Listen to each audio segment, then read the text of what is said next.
Porn তারকা stormy ড্যানিয়েলসকে ঘুষ দেওয়ার মামলায় সাবেক প্রেসিডেন্ট ডোনাল্ড ট্রাম্প দোষী সাব্যস্ত হওয়ায় আগামী নির্বাচনে তাকে ভোট দেয়া নিয়ে দ্বিধা বিভক্ত হয়ে পড়েছেন সমর্থকরা। গণমাধ্যমে উঠে এসেছে এমন তথ্য, ট্রাম্পের সাজা হলে একজন অপরাধীকে কখনো ভোট দেবেন না, এমনটি বলছেন অনেকে।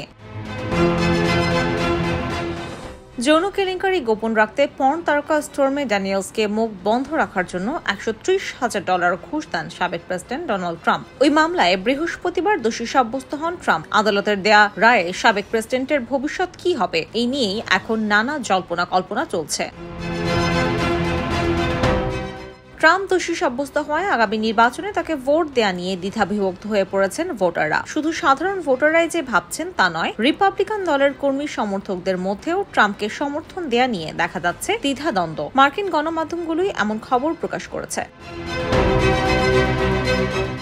রায়ের পর ট্রাম্পের দলের সমর্থক ও সাধারণ ভোটারদের সঙ্গে কথা বলেছে গণমাধ্যম। সেখানেই ট্রাম্পকে সমর্থন করা নিয়ে দ্বিধা বিভক্তির বিষয়টি উঠে আসে। যারা ট্রাম্পকেই সমর্থন করবেন বলেছিলেন তাদের অনেকে বলছেন সাবেক প্রেসিডেন্ট দোষী সাব্যস্ত হওয়ায় একজন সাজাপ্রাপ্ত অপরাধকে কখনো সমর্থন দেবেন না। আবার অনেক সমর্থক বলেছেন এসবই ট্রাম্পের বিরুদ্ধে ষড়যন্ত্র।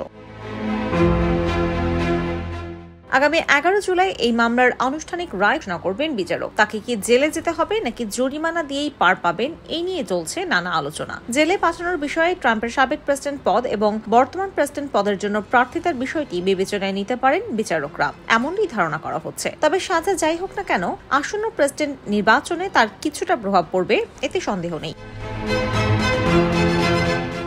তবে কেবল ভোটের মাঠে প্রভাবের সংখ্যা নয়, এরই মধ্যে কমে গেছে ট্রাম্পের সম্পদের পরিমাণ। এরই মধ্যে তার একটি কোম্পানির শেয়ারের দাম কমে যায়। Trump media and technology group নামের ওই কোম্পানির শেয়ারের দাম কমে যায় 5.3%।